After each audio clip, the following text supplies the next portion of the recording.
Greetings, friends. We are here at the end of week 12 for our third class this week. So we have we have hit the end of relativity. We talked a little bit about GR at the end of yesterday. We talked about the end of special relativity, well, at least what we're going to talk about.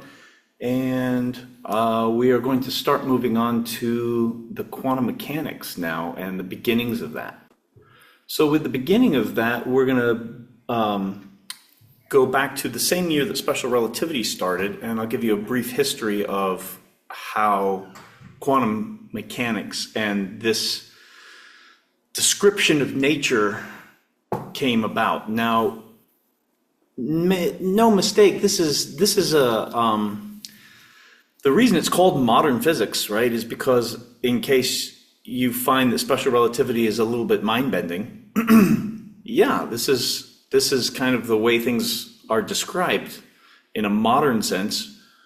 We resort to these descriptions, but the problem is the descriptions really fit the experimental results that we're getting. So there's no reason to change because everything seems to be lining up pretty well as you go further and further with these ideas. So the idea of the quantum physics is also fairly strange and mind-bending with very complex and ultimately, for me, wonderful consequences. So let's talk a little bit about how this came to be. Just by way of reminder, we'll do PLC 12 for Friday, and I've been saying homework 7 is next Tuesday, and I have still neglected to change the canvas on that. So maybe I'll do it today. See if I can remember.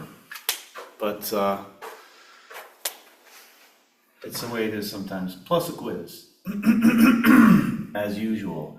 So the story of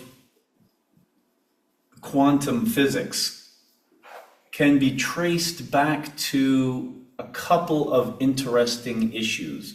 So at the late 1800s, around the time of the late 1800s, people were saying physics is basically just about taken care of, right? We've got chemistry, we know the charges on the electron and the proton, we know that there are certain amounts of charges and atoms and molecules and how much makes a current, and we can deal with chemistry, and physics seems to be just about done. There's really only a couple of nagging problems. One of them is, amongst these maybe 3 to 4 problems that people hadn't quite solved yet, one of them is how much energy is contained in a hot oven. So a hot oven with a small hole in it is what we call an emitter of blackbody radiation. So the hole, if you say you go heat up your oven and it's 400 degrees, or you think about a kiln or something like that, that's all enclosed and it gets really hot on the inside, and then you just poke a hole in it, the radiation that is coming out of that is called blackbody radiation. Because it is thermal, okay, it's due to heat, and we've talked a little bit about radiation due to heat and the emissivities of things and the absorptivities. So when you think of the radiation that's emitted and you say, okay, well, I want to characterize the radiation that's inside the oven and calculate how much energy there is in there, I'll give you the abbreviated version. That's a hard problem.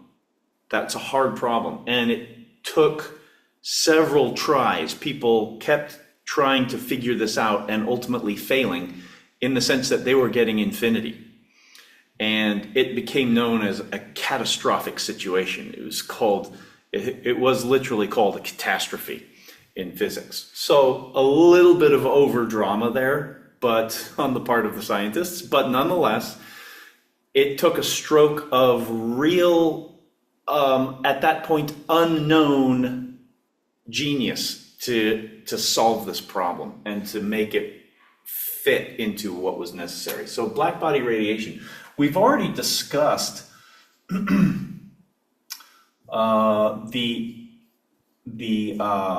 emission of thermal radiation, right? We've discussed the power and the intensity of radiation.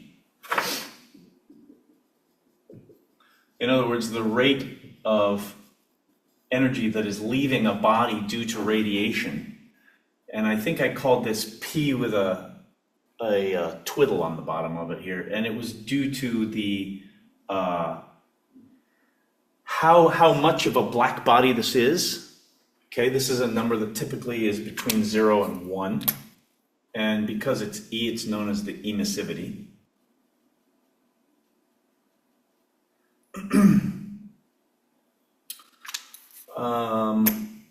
Sigma A and T to the 4th, where this is a constant known as the Stefan constant or the Stefan-Boltzmann constant. This is the surface area, and T is the absolute temperature.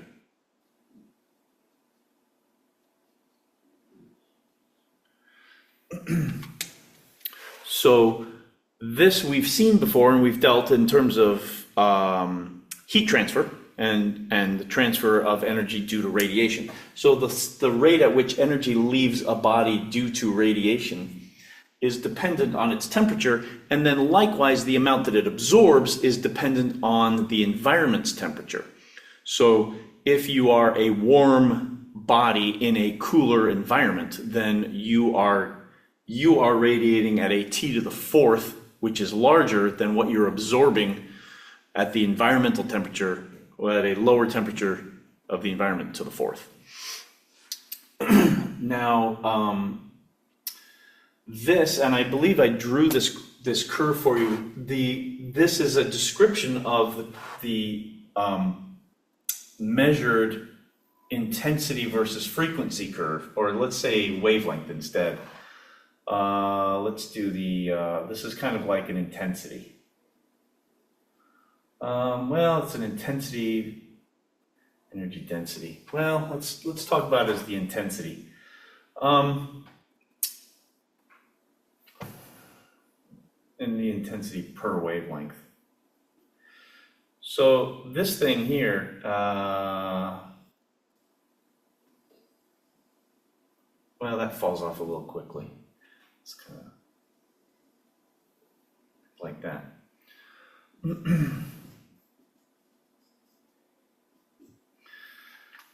The measured blackbody curve, in other words, if we think about an oven, okay, let me draw an oven over here. Just a regular cubicle chamber, okay? And this is an oven, and whatever, it's 500 degrees, if it's a kiln, 1,000 degrees, whatever it is, it's some high temperature, and we put a hole in it, all right? And out comes thermal radiation.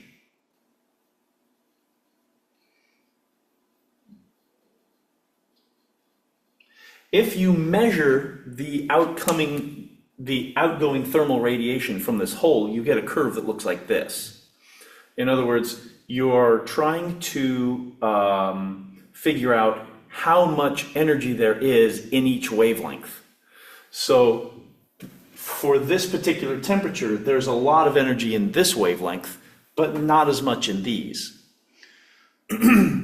If we then turn the oven off, let it start cooling, what we would find is this curve changes its position, but not really its shape.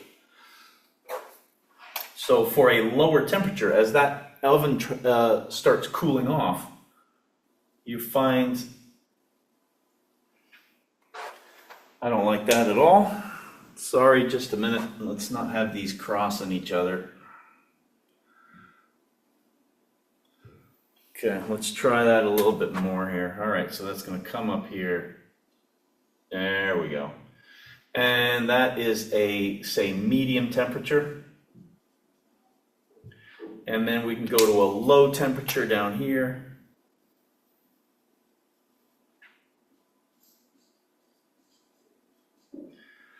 And the curve basically retains its shape. In other words, kind of looking like it's somewhat parabolic on the upside here, somewhat exponential on the downside here. So the people, the theoretical physicists prior to Max Planck were able to get part of this curve or part of this curve, either one of these two, but they weren't able to put them together. And it was the work of Max Planck that really made this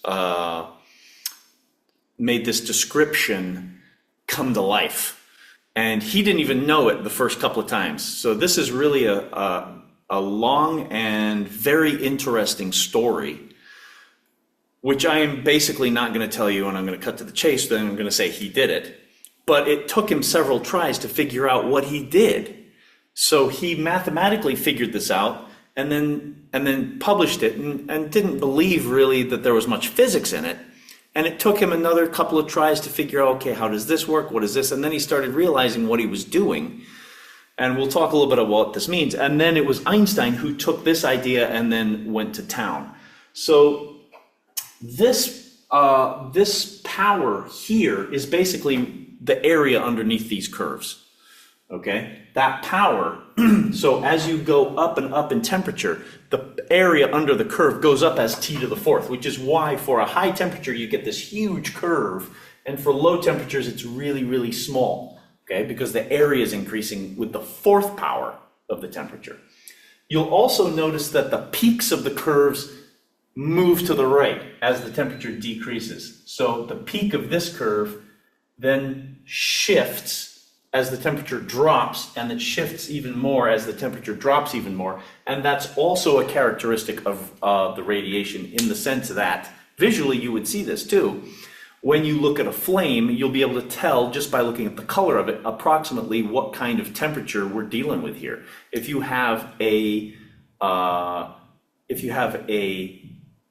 stove, if you have an electric burner on the stove, and you've turned it on, you can put your hand near it and feel, yeah, that's getting warm, but I can't see anything yet because right now its peak is so far past the visible that it's still in the infrared. As it starts to warm up, it starts to glow a dull red, right? That's the wavelength getting a little bit shorter and it's now into the visible range. As it gets to be warmer and warmer and warmer, it'll glow kind of an orange.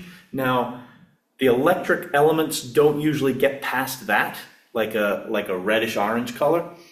But if you look at flame, right, if you're going to cook with natural gas, then you're going to get a blue flame, and that's over here, that's a hotter temperature. So the flames burn at hotter temperatures than these. And you could see the same thing with a campfire, typically, right? Burning in the reds, the yellows, right, which is more like the sun's temperature, versus the blues, which are in the higher temperature. So as the wavelength goes down, it gives us a visual clue that the temperature is changing and getting warmer, okay?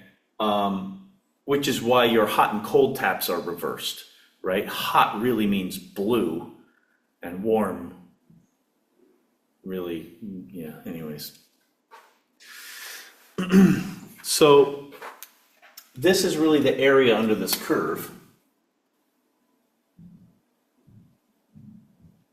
It's the area under those things, dependent on the temperature. Now, Planck came up with the idea for this, eventually made the equation, and what came out of it, I'm just going to cut to this point here. What came out of it was the idea that the energy levels of these things that are making the electromagnetic radiation, right? This is thermal radiation, and we're talking about visible and infrared and all this kind of stuff. That's what's going on inside the oven, which means that there are electric charges shaking in order to produce that radiation.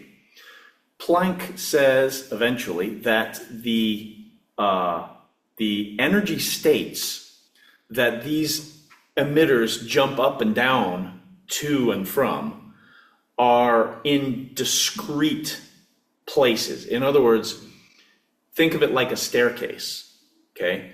The fact that there are places on the stairs where you're going to put your foot and be stable, and then there are spaces between the steps where there's nothing for you to be stable at. And that's kind of the idea that he had for the energy levels of the emitters and the absorbers inside this body. In other words, the things that are creating the electromagnetic radiation in here. For example, they're jumping higher and higher and higher up a staircase, and then when they start jumping down, they can only take jumps of specific sizes.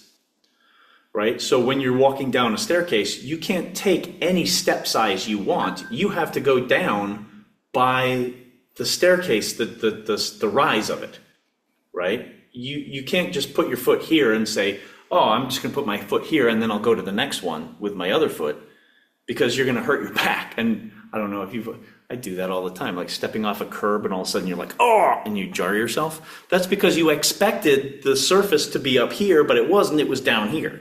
And you can't put your foot anywhere between the two. You have to go either here or here. And that's what his idea was, that the energy levels are either here or here, and they're not everywhere in between.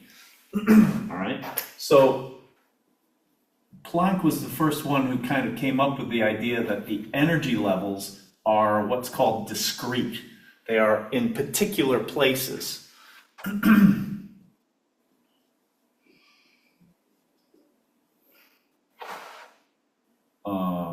Discrete.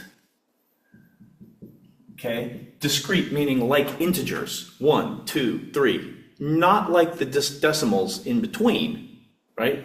Integer numbers. And he came up with a number that describes these energy, let's say energy levels are separated by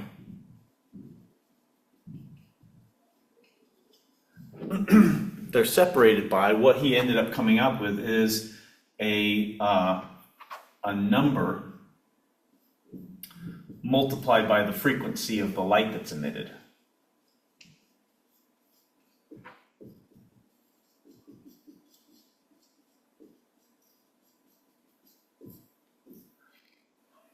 All right. So in other words, the change in the energy between a level an emitter level here and an emitter level here, okay, like this and here, this energy, which I'll just call delta E, is this thing.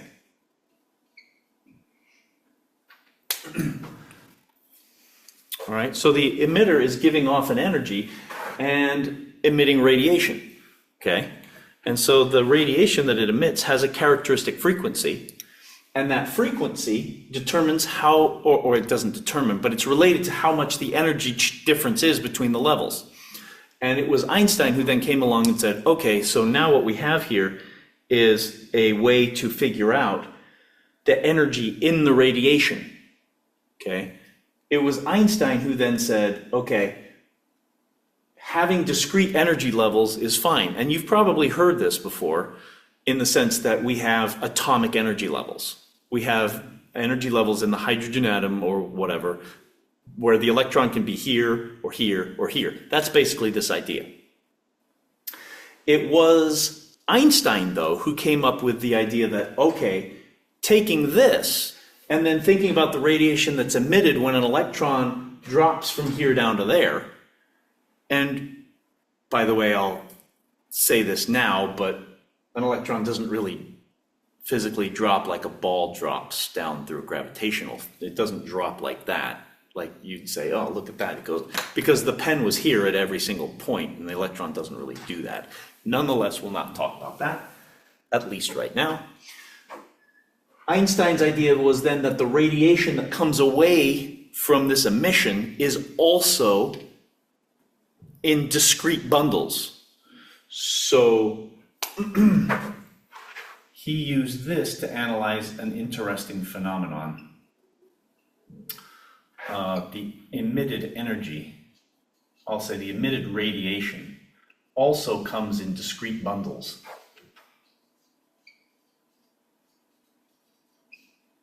Of exactly this amount.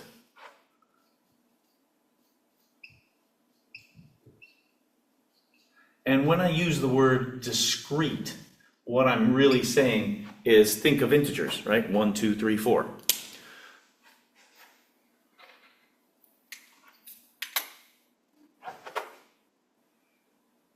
Of discrete bundles of energy. And so Planck's number here is known as the Planck constant.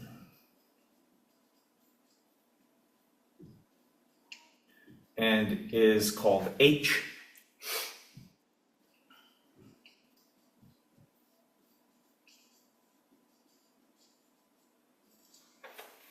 And it has the numerical value of this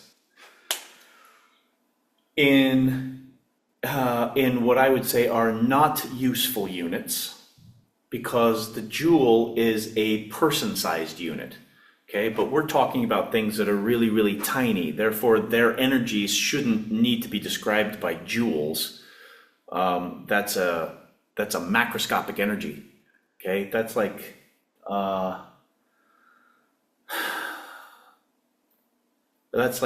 trying to describe the motion of the tectonic plates in miles an hour.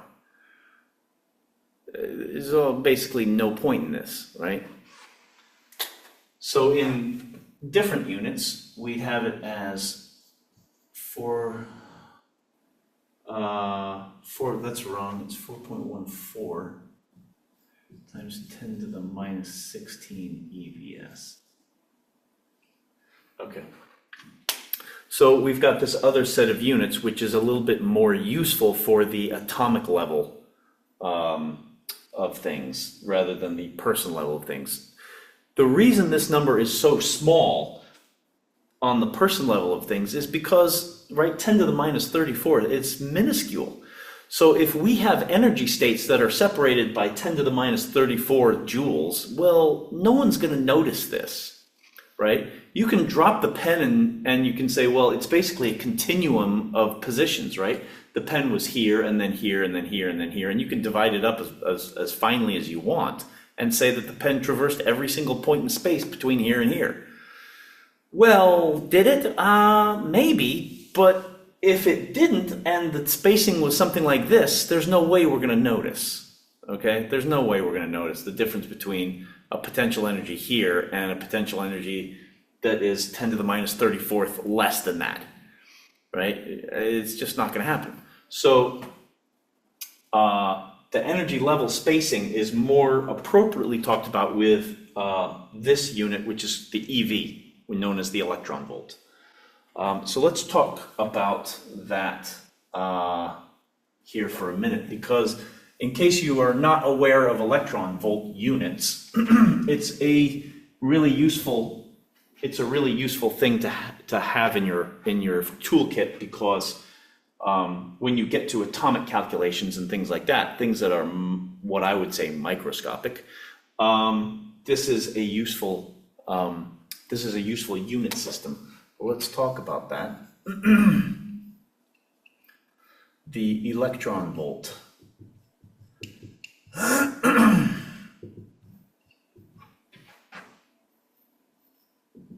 Which is written with a small e and a capital V, okay?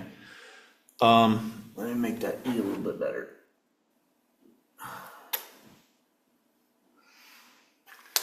Now, what does this mean? The electron volt is a unit of energy in which a single electron has undergone, it could say falls through a 1 volt potential difference. In other words, imagine you have a 1 volt battery, okay? And you connect it up to 2 parallel plates like this, okay? So I'm going to say my battery is here, like that. And this is the positive side, this is the negative side, but my battery is only 1 volt, okay?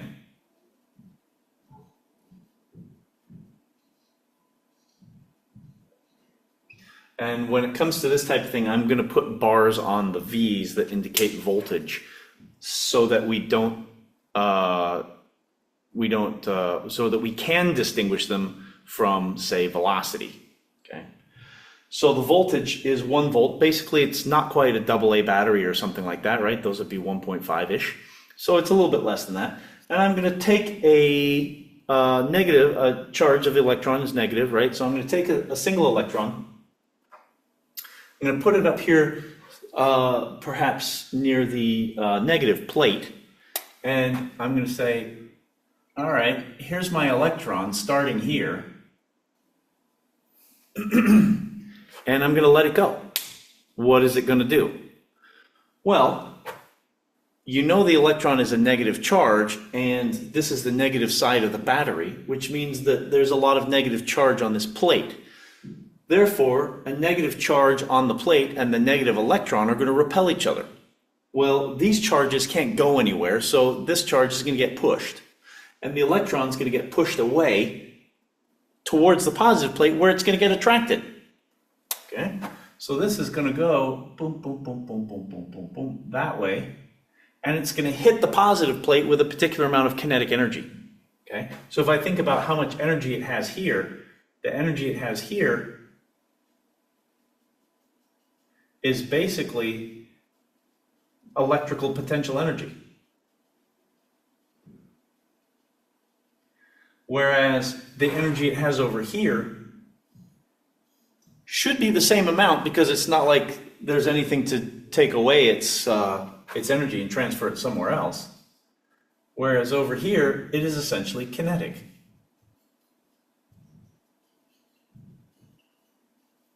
All right?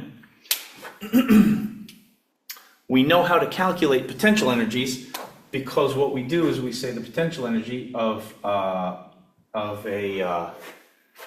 the potential energy of an electric charge, okay, is U, and that's equal to Q times V.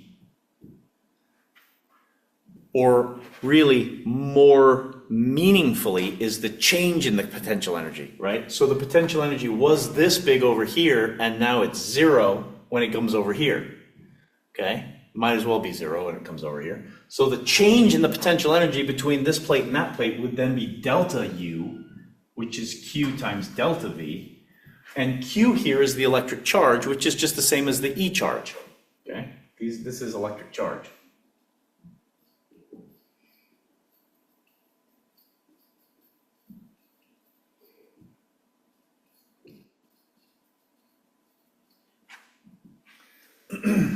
All right, so the voltage over here, delta V, multiplied by the electric charge, which we can just say is equal to E, because E is a fundamental number.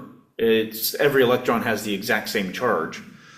So we'd say that this is EV, right? This is E times delta V. And if delta V is 1 volt, then the potential energy is negative. The change in potential energy is negative, meaning it lost potential energy going from here to here, and therefore it gained kinetic energy going from there to there, and therefore the kinetic energy gain would be that. Now, if I started it at rest, then the final kinetic energy is just equal to whatever potential energy was lost, and therefore that's this. And this is where the EV unit comes from, right? So you can represent kinetic energy in electron volts. And how do you do that? Well, you say the kinetic energy is 1 EV, right? Because the electron went through a 1 volt potential difference. So you see now how this unit is really helpful, because all you need to do is say, how much voltage do I have? And then that number becomes the same as the kinetic energy of the electron when it hits the positive plate, right? So if I change this to a 1000 volt potential difference, all of a sudden my kinetic energy is 1000 electron volts, okay? So the kinetic energy works by being, the EV unit works by making the kinetic energy numerically the same as the voltage, okay? So it's a great thing. It means that we don't have to worry about converting between this and that and the other. And we can just say that the number is the same number and make it go from there. All right. Okay. So with this in mind, let's go take a look at Einstein's analysis using Planck's idea. And we have to look now at a phenomenon called the photoelectric effect.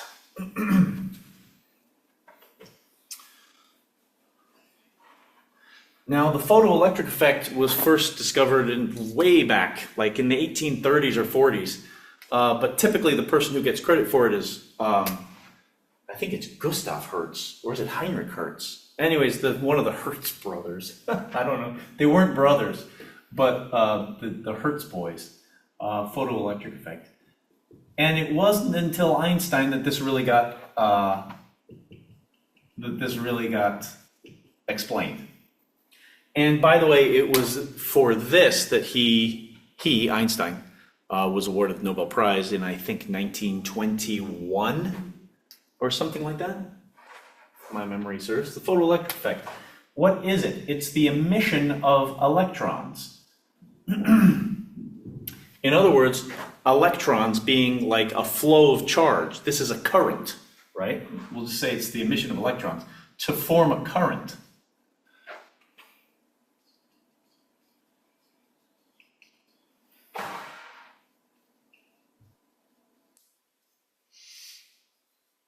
And how is the emission of electrons, how is the emission of electrons accomplished? It's done by shining light on a material.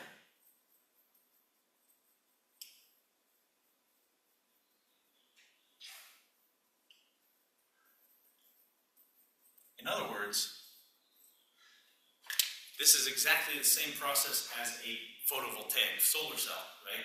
What do people in this county do? They put up these big solar cells on their roofs, these solar panels on the roofs of their houses, and due to light impinging on the solar panel, you get electric current out, right? So this is basically the photoelectric effect. Okay, the picture for this is as follows. Let's suppose that we have a I'm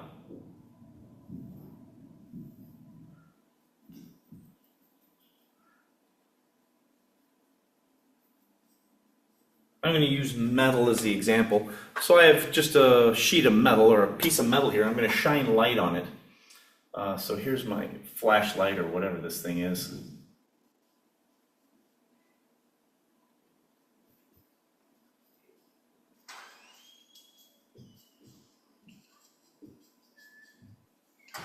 And in comes the light. I'll use waves to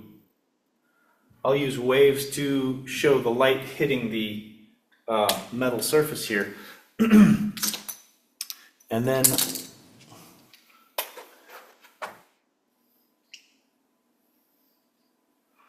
let's see, do those show up, or is that too?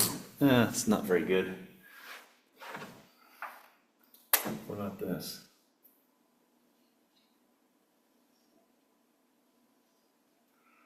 I feel like that's a little bit better. Electrons.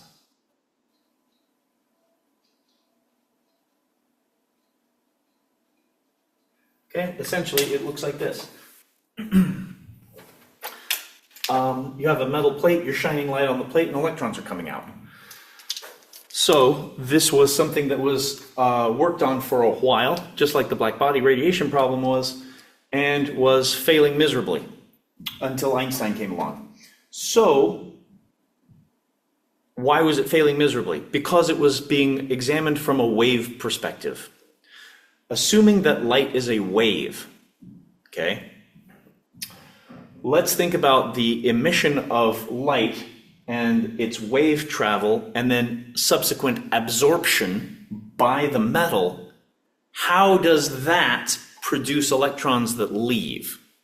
Now, according to the wave model, things like, well, the energies of these outgoing electrons should depend on how brightly you're shining the light, because the brightness of the light is related to the amplitude of the electromagnetic wave vibrations. In other words, it's like the volume, right? We would say if I want louder volume, I would increase the amplitude of my sound waves. Or if I want more, if I want better surfing, I need bigger amplitude waves, right? So that's where the energy of the wave is carried, is in its amplitude, in its how big is it vibrating, like this, right? So you say, okay, if I shine a really, really intense, like a spotlight on this thing, like really intense laser light on the thing. They didn't have lasers back then, but something really intense. Then we should get electrons come whipping out of here with huge amounts of kinetic energy. But they didn't find that. What they did find was a lot more of them came out, but they were not moving faster. Another thing, you'd say, okay, what if I dimmed the light way down so it was really, really, really low intensity? I'm giving only very little energy per time to the electron in order to try and get it out. Okay, because you kind of think of the electron in the metal, you need to go in and pull it out. That's essentially what the light is doing. It's going in, providing energy for the electron to absorb and then be able to then subsequently leave the metal. So it's like you're going into something you're trying to pull something, or you're trying to lift something out of a well, right? You're trying to go in, grab the charge and pull it out. So if I only supply little bits at a time, right? Suppose I supply a very low intensity wave. The wave is supplying small bits of energy per time to the charge. So the charge is saying, okay, I'll take that bit, and then I'll take that bit, and then I'll take that bit, and then I'll take that bit, and I'll eventually will accumulate enough energy to be able to leave. So you can imagine there would be a time delay between the event of shining a very low intensity light on the metal and electrons leaving. There can be up to a minute, it depends on the intensity of the light, but if you really make it dim, it can be days worth of time, you could imagine, right? Hours before the electrons get ejected. But that is also not seen. When you shine the appropriate light on here, the electrons are emitted right away. So that's also something that is not explained by the wave model. The fact that there's a frequency past which you cannot get any electrons out. I have to have a frequency of at least this much before I can see ejection of electrons. Again, that's not a wave model. That's not going to be supported by the wave model. So our way of thinking is not, our way of wave thinking is not explaining this phenomenon. And that's why Einstein came in and he took Planck's ideas about quantized, in other words, discrete energies. And he said, okay, imagine that the light that's emitted by these emitters and absorbed by these emitters is also discrete, right? The radiation itself is discrete. So instead of thinking of a radiation field that makes up waves, you have to think of individual little bits of that field. It's almost as if you can't see the grainy character of this field. Think about being in an airplane, like you're high up above the ground, you're flying along and you're looking down at a field of wheat. Okay, you don't see the field of wheat for the individual little wheat stalks, right? You don't see every single little plant because you're 20,000, 30,000 feet in the air. But if wind blows across it, you can see them all going back and forth like this, right? You have to get down on the ground and look, and then you realize, oh, this field that I'm looking at that was blowing all back and forth is actually made up of individual stalks of wheat or corn or whatever, right? So that's the same type of thinking that you can apply to something like this, where you're saying, okay, we know there's an electromagnetic field that has wave-like behaviors. It's characterized by wave behaviors, but really it's made up of little tiny individual thingies.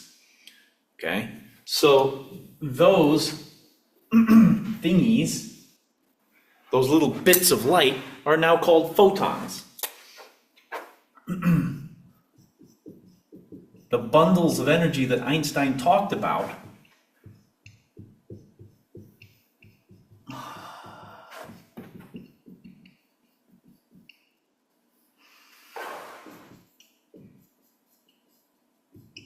And these things make up the radiation field, are called photons. Oops, called.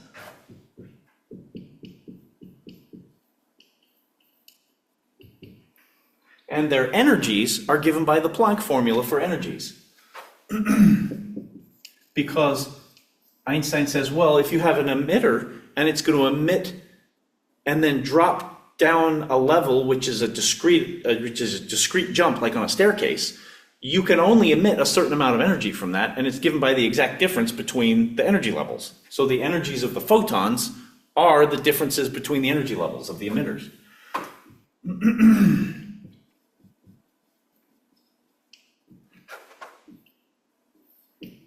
Okay, so H times F is the Planck constant multiplied by the frequency.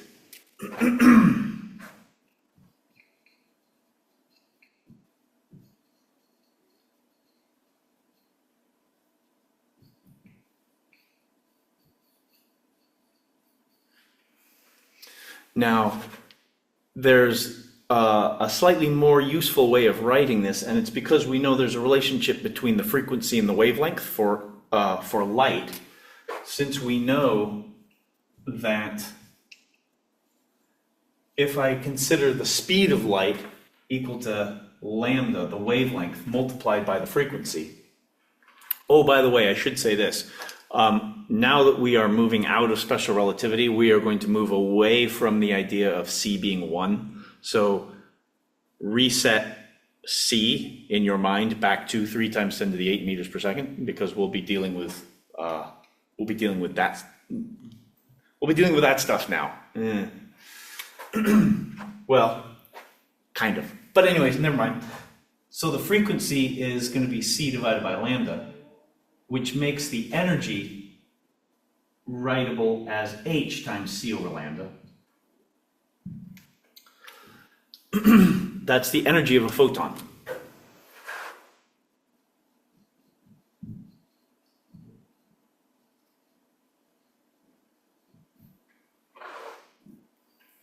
Okay. Now, the energy I want to think of in electron volts, and the wavelength I want to think of as nanometers. So let's take a look at how Einstein described the photoelectric effect. Okay, so I'm going to go back to here.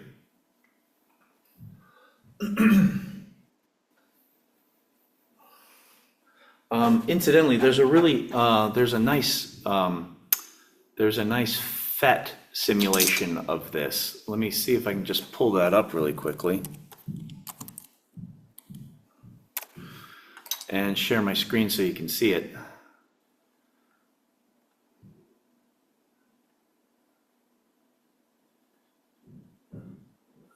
Okay, so let's see here. I'm going to share my screen. I think I'm going to share my screen.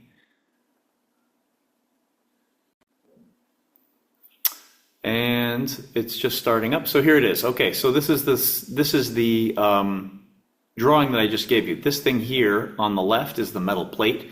You can see that there's a really thin silver coating on this side. That's the metal. Here's the light. Okay, and I have controllers for the intensity and the basically wavelength. I have a battery here which is going to control the voltage between these two copper plates on either side, but never mind that for right now. What we're going to do is crank up the intensity. I'm going to shine them on, and lo and behold, the electrons are coming out. Okay, now you can look at the electrons and the speeds of these things, right? Some of them are going fast, some of them are going slower. But if I pop the intensity down by half, look what happens. It doesn't slow the charges down at all, right? They're still coming out, they're still going the same speed in the maximum, and there's still some slower ones coming out. It's just that there's fewer of them that are getting emitted, right? If I go even further down, less intensity, now you're talking about there goes one, there goes a couple more, there goes a couple more, right? I crank this all the way back up to 100, and all of a sudden I'm getting a lot more out. Okay, now, notice when I take the wavelength, I'm right now on 400 nanometers. If I take the wavelength and I move it up, something interesting happens. The electrons get way slower. Way slower. And uh-oh, now they're not even getting emitted. And I'm, by the way, on 100%. I'm blasting this thing with intense yellow light. But look, I'm not getting anything out until I put a wavelength down to where? Oops, there we go. There we go. Okay, now I'm getting some electrons out. They're moving really slowly though. All right, so I encourage you to play around with this a little bit. We'll return to this in a little while when we're gonna look at what the battery does here. Okay, so let's take a look at the Einstein analysis of the photoelectric effect. Essentially, this is just energy conservation. Okay, this is just energy conservation. That's all I'm doing.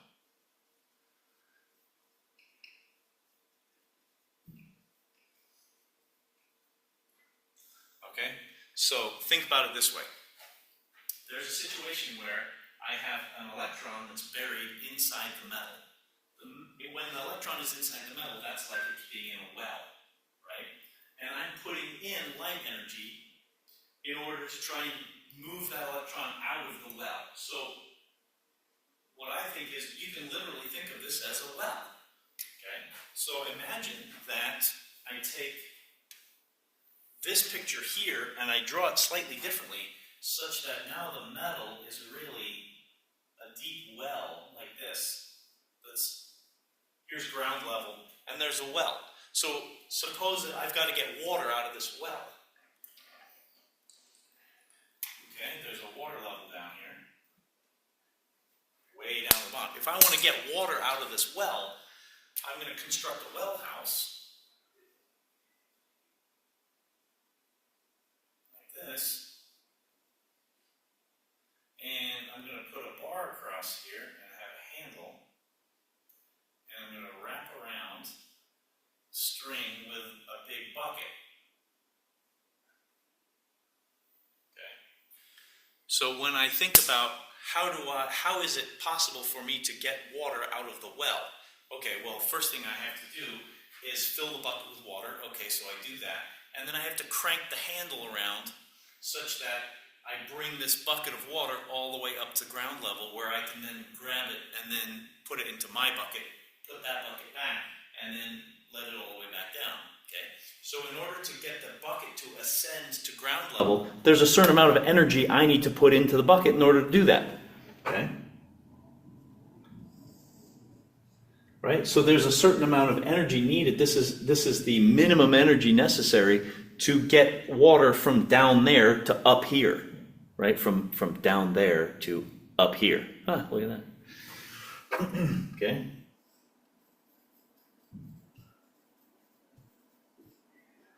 Minimum energy necessary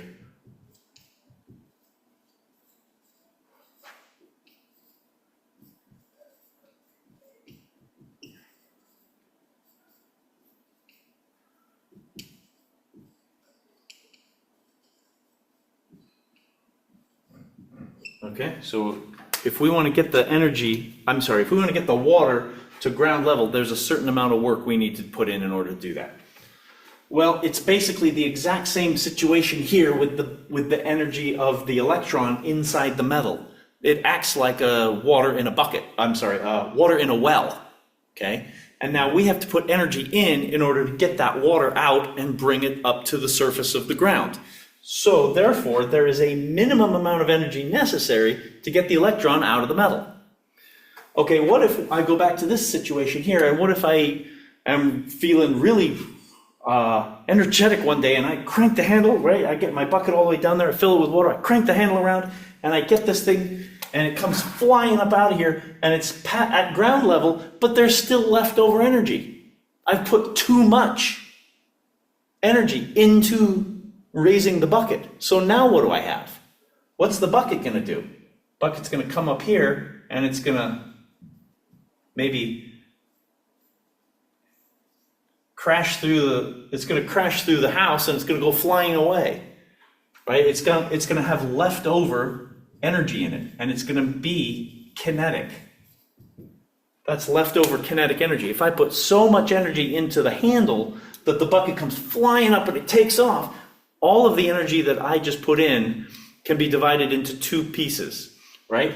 I have the piece that is minimum, necessary to get the water to ground level, and then I have the leftover amount, which is whatever I have extra on top of that is now kinetic in the bucket, and it goes even further up, and it goes through the roof, and it smashes stuff, and it goes out, right? So the energy that I'm putting in is either raising the level of the water to ground, or it's leftover and it's excess up after that, okay? And so go back to this situation. This is exactly what happens. If you put in just barely the right amount of energy in the light, right? You give the light just the amount of energy that is correct to go in, transfer it to an electron, and the electron can just barely leave the material, then that's it, it's over, right? Once the electron leaves the material, you could probably try and grab it, but what's probably gonna happen is it's gonna fall right back in, because now you got a positively charged material and a negative charge, and they're gonna attract each other. So now, suppose I give the light extra energy above and beyond that bare minimum. Once I do that, the electron's gonna grab the energy is going to get transferred to the electron. The electron's going to say, great, I have enough energy to leave. Once it does that, it goes, oh, I got all this extra energy left over, and it's kinetic. Okay, so as you saw in the simulation, some of those charges were moving slightly slower, some of them are moving slightly faster. Okay, there is a leftover amount of energy. Okay, so the energy conservation really is that I need to put energy input. I have an energy input in the form of here, my cranking of the handle, but in here, it's the form of light.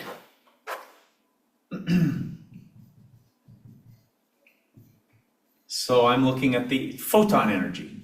Photon energy. And now that input energy can get divided into two categories. Either it's used in getting the electron or slash bucket to ground level,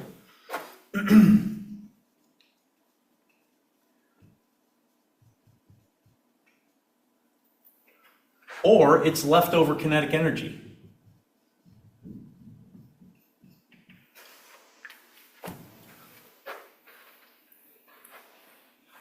All right. And the same thing's here. Photon energy can either be the energy needed to get the electron out of the metal, and that has a particular name for it. Electron, I'm just going to call it the electron potential energy right now, electron PE, plus KE, which is left over. Okay? To raise an electron out of the metal has a particular name. That amount of energy is required. It's called the work function.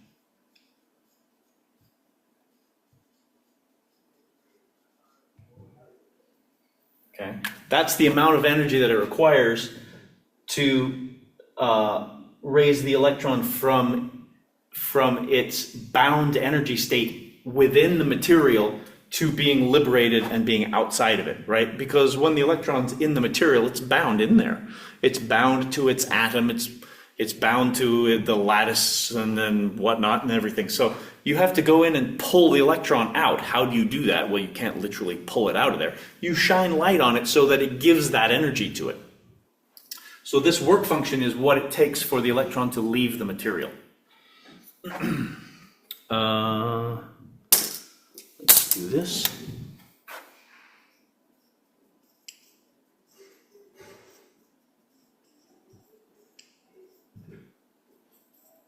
And that will change. That will depend on what the material is. Some materials are more tightly bound.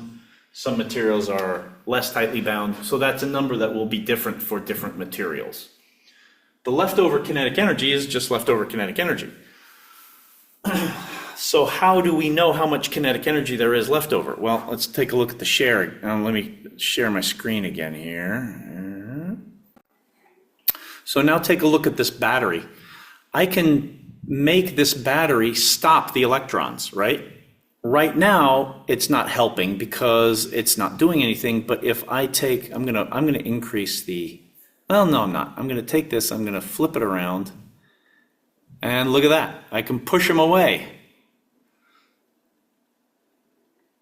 That's a little too much though, so I'm gonna do that. So now they're coming out and they're getting, and then they're going back, right? Now, if I increase the energy, right? If I increase the energy of the photons, what's gonna happen to the electrons? If I increase the energy of the photons by decreasing the wavelength, look, now they go a little further before they stop and turn around, and maybe they even reach the plate. Yes, they do. Barely. So I can stop that. Oops. I can stop that by just increasing the voltage slightly, and now I can repel them, right? So what I'm doing is I'm giving them basically a potential energy hill to try and climb. This is essentially the same exact situation as driving your car, seeing that there's a hill ahead of you, throwing it into neutral, or putting the clutch in. If you have one of those crazy vehicles that has a clutch, then letting yourself coast up the hill. Now, if you make it up the hill, that means you have taken some of your kinetic energy and changed it into potential energy of going up in the gravitational field, right? Same thing's happening here. The electrons have kinetic energy leaving the metal, and they're converting that into electrical potential energy and trying to go as far as they can, and then their kinetic energy runs out. It's all been changed into potential energy, and then they roll back down and the opposite happens, okay? So I can have that happen with this battery. I can measure, basically, by knowing what the voltage between those two plates is, I can measure what the kinetic energy of the electrons is, okay? At least what the maximum kinetic energy of the electrons is. So this thing here is basically measurable by the thing that we were talking about before, a change in potential energy, a Q times delta V. In other words, an E times delta V, right? And this is known as the stopping voltage because you're stopping the charges.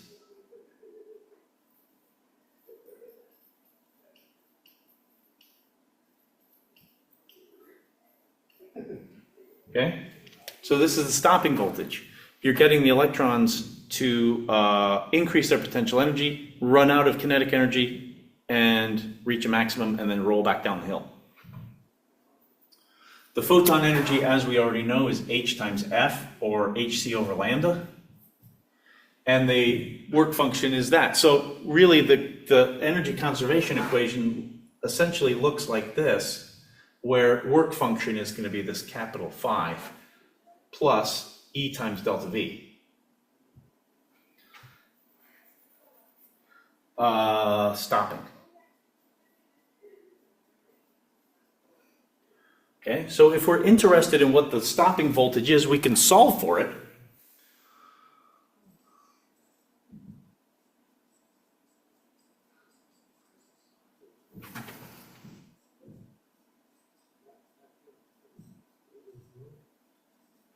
Okay, so if I just rearrange the terms, it becomes that. Again, with C over lambda here being the frequency, we can plot this versus the frequency. What we're going to find is that if I look at this as the equation of a line, I guess I'm going to rewrite this. I'm just going to rewrite this for now as H times F. So this is the frequency plotted. No, sorry, this is the stopping voltage plotted versus the frequency. This is delta V stopping versus the frequency. What you're going to find is that this basically is a y equals mx plus b, right? And the b is negative, which means it's down here somewhere. So the line looks something like this. this is a cutoff frequency. The cutoff frequency happens when the frequency of the light, or the energy of the light, is just enough to barely raise the electrons out of the metal. Because in that case, there's zero kinetic energy left over. Right? This is a point where delta V is zero, and that means that these two things are equal to each other, right? The stopping voltage is zero at that point, so these two things are equal to each other, which means that the cutoff frequency is the bare minimum frequency necessary. Okay? So this is how you can kind of deal with the photoelectric effect. Now, you'd say, well, wait a minute, I got to swing this up E, I got to divide the E off to both sides. Okay, fine. But really, if you do that, what that means is, if we have expressed these quantities in electron volts, then we don't need to change those numbers, because all I'm doing is dividing by a little e. So I'll show you what I mean by that, and we'll do an example here right now.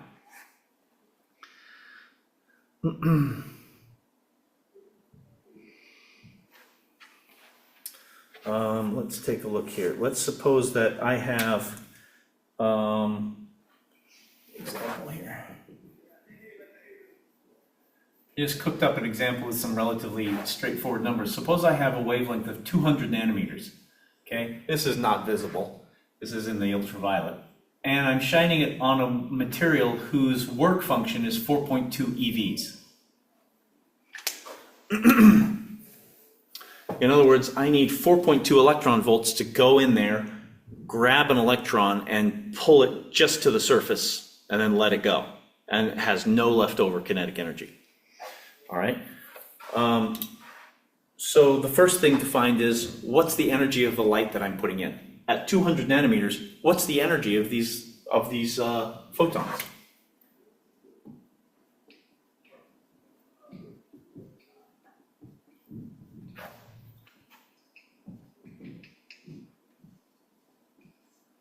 Okay, so let's look at the photon energy. The photon energy, E, is going to be hc over lambda. All right, now you have a couple of options here. I'll tell you about all the difficult ones. Take that lambda, convert it into a frequency, and then use h times f. You could use h in joules and then f as a frequency, and then you'd have to convert it into electron volts, because the problem is mostly given in electron volts. So you could do that. That's a lot of steps. You can take this, put it into here, put in h in joule seconds and c in meters per second and lambda in nanometers, convert the whole thing into the right units and put it together, and you'll find an energy, and that can happen. But let me show you the easiest way. The easiest way is to take the number hc and realize what this is. So hc is a number that I can express as, so for example, this is going to be EV seconds for the H units and meters per second for the C units, okay? That's gonna, you can see the seconds is gonna go away, so that's no problem. But what if I converted that into a nanometer? Then I would get it dividing with this nanometer over here, right? So if I change that to nanometers per second, then I don't have to worry about, I can just put in lambda of 200 under here. Okay, but what if I have now the EV times the nanometer, right? If I come out with H times C, if you do that, what you're going to do is you're going to take 4.1, whatever the number was I gave you in EV seconds, you're going to take 4.16, 4.14 times 10 to the minus 16 EV seconds, and you're going to multiply by C in nanometers. C regularly is 3 times 10 to the 8th, right? So if I go to nanometers, that's going to be a power of 9, which is going to make it 3 times 10 to the 17th, 3 times 10 to the 17th, nanometers per second, right? And if you work out this number, I'm going to get a factor of 10 here. I'm going to get a 12 times 10 to the 16. Oh, no, sorry, that's 10 to the 15. That's why it's not working. I get a factor of 100 here and a factor of 12. So HC is really 1,240 EV nanometers. Okay. If you compute that number, then what you'll have is a real easy way to plug in numbers. Every time you see H times C, you just put in 1240, and it's in EV nanometers, right? So what I'm going to do is I'm going to say this is 1240 EV nanometers divided by 200 nanometers. So the nanometers cancel out, and I just have to deal with this, which means I'm going to get 6.2 EVs. All right? This is the incoming energy. If I then say, okay, I'm going to take that 6.2 EVs and I'm going to shine that light onto this surface here, how much kinetic energy do the electrons have after they've left? Okay, so the second one here, find the kinetic energy.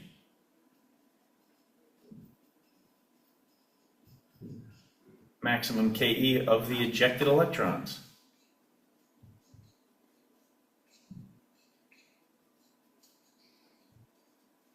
Well, if I take that equation right there and I kind of turn it around, I'm going to have the photon energy. I'm going to subtract off the work function, and I'm going to say whatever's left over must be kinetic energy. So this is 6.2 EVs minus 4.2 EVs, and that's giving me 2 electron volts. All right. Now, the question is, what voltage do I need in order to stop those? What's my stopping voltage for these electrons?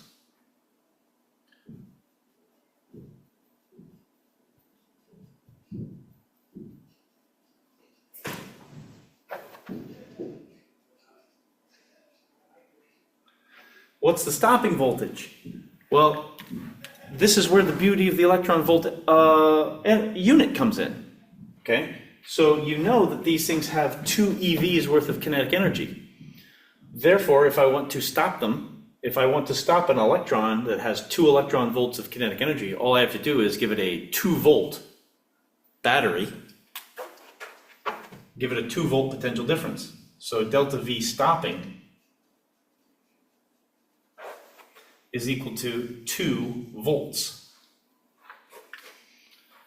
Okay, because all I need to think about is if I have an EV's worth of energy, that's like 1 electron with a 1-volt potential difference. So that's what I was talking about over there. The number is the same, and that's what makes the EV unit a nice unit to work with. Last question I'd ask here is, what would be the cutoff wavelength, right? Here's a frequency that's going to be a cutoff frequency. In other words, what's the wavelength that I put that I adjust my photon energy to, such that I just barely get electrons out. Okay, so I can give them enough energy to leave, but they can't do anything. I don't have any for kinetic energy. All right, so what's the cutoff wavelength?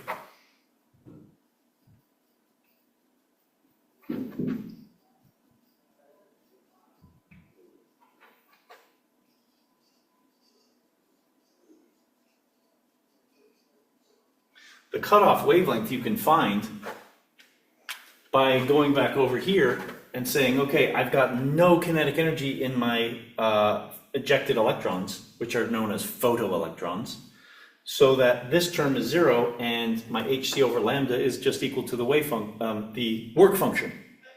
Okay, so in that case, I'm going to take the wavelength and call it the cutoff wavelength, and say that that's equal to, all I got to do is flip-flop those two things and say that's equal to hc divided by the work function. Since I know hc is 1240, all I got to do is take 1240 and divide by 4.2. Okay, and if I do that, this is 1240 EV nanometers divided by 4.2 EVs. And that's going to give me out a wavelength in nanometers, which is going to be somewhere around 300 and a bit. I think it's 296, I think is what I got. That's the cutoff wavelength. So if I go past 296 nanometers, I don't get any ejected electrons. In other words, I'm going down here on the line, and that means that I'm not getting anything even out of the material. Okay, so this is kind of how the photoelectric effect works. Now, to go back to a little bit of the philosophy here, I talked about the wave characteristics of the photoelectric effect and how they don't, how the wave model doesn't account for it. However, if you philosophically think about this, the photon model does, and it corrects all of these problems. So the idea of building up enough energy before you can leave as an electron, well, that's not a problem, because all you have to do is absorb one photon with the right wavelength, and that'll eject an electron right away. So there should be no time delay in the photon model. Okay. There will also be, as you can see here, there will also be no dependence of the photon energy on the amplitude. Okay. It only depends on the wavelength. The energy is all carried in the wavelength of the photons. So if I make the light more intense, that doesn't increase the energy of the photons. That increases the total energy that I'm putting into the material, which means I get more electrons out. And so you can go in and look at all of these different points and realize the wave model fails, so that the photon model is really the better way of looking at this. All right. This application and this analysis of the photoelectric effect was really the thing that established the idea that light is a different thing. Light is really not a wave, but it's also really not just a bunch of photons that are independent of one another. Okay, it's just not something that is describable by one or the other of these models. Okay, so ultimately, the photon model, as we come to it here, is the best descriptor. But realize that we have to keep things in the model like a wavelength. So this is not a full particle model, right? This is not a billiard ball model of light, because how would you characterize the wavelength of a billiard ball? So we're characterizing the wavelength of the photons. What does that mean? So when thinking about what the electromagnetic radiation is, you know, in physics, we have these two models. We have the particle model, we have the wave model. And light doesn't really fit into either one of them. So this is why people have wondered, well, what is light really? Well, we don't know. It's light. It doesn't act specifically like only one of our models. It acts kind of like both of them. Okay, so the idea of trying to draw analogies between things, you can go a little ways with waves and it'll be fine, but ultimately it will fail. You can go a little bit of ways with the particles only, but ultimately that will fail. It has to be a blend of the two. And so this idea of, well, what is it really? Well, we don't know. It's this other thing that doesn't behave like either one of those individually. Okay, so this is kind of the mental obstacle that you have to start overcoming when dealing with small things. Okay, so I think, leave it here for today. I think we are just about out of time. I will remind you about PLC 12 and dealing with that. I will remind you about getting started on homework set 7, because this is our last class before homework 7, but ultimately none of this stuff's on homework 7 anyways. So look over that over the weekend and get started, or hopefully you've already started it, but go ahead and look through that and get finished on that. We will go for a lab tomorrow, which is Friday. So we'll look at the lab tomorrow and go from there. So I will see you hopefully on the lab, and then I will see you again next week, which is week 13 of the semester. So we are rolling, and from here on out, it's going to be all introduction to quantum theory. So buckle up, be ready, enjoy it. Have a great weekend, everybody, and I will see you hopefully for lab tomorrow. Alrighty, ciao.